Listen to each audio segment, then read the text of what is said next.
समाजात वावरण्याचे निकष स्टँडर्ड्सच असे असतील की अरे 90 तास काम करा, रविवारी तरी कशाला घरी थांबताय.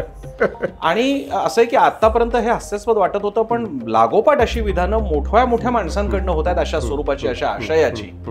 तर मग काय करायचं? तर हार्डवर्क म्हणजे मानेवर खडा ठेवून काम करणं, गधा मजुरी करणंच आपल्याकडे म्हणतात. आपल्याला 90 तास काम करणारी गाढवं नको आहेत ना.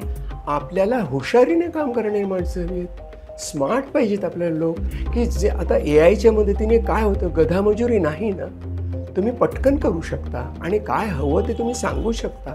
म्हणजे तुमच्यात स्मार्टनेस पाहिजे. आणि मला असं वाटतं की हे सांगत असताना या सगळ्या लोकांनी हे सांगायला पाहिजे होतं, तुम्हाला कामातनं आनंद मिळतोय का?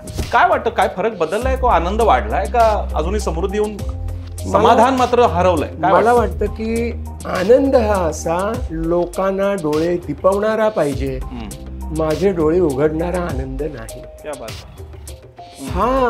ही अडचण आहे आपल्या समाजातली, की आपण हे नाही कळत. माझा आपल्याला प्रश्न आहे की समाजामधले मान्यवर, मग ती व्यक्ती किंवा पक्ष संघटना असेल, त्यांच्या पातळीला होणाऱ्या नीतिमूल्य, कोट अनकोट नीतिमूल्यांचा ऱ्हास हा व्यक्ती पातळीला पण झिरपतो का वाईस वर्सा होतो? पक्ष आणि समाज हे एकमेकांचे प्रतिबिंब आहेत असं मला वाटतं. आम्हाला असं वाटतं की अपने गिरेबान में झाँक कर देखो, की आपण काय डिझर्व करतो.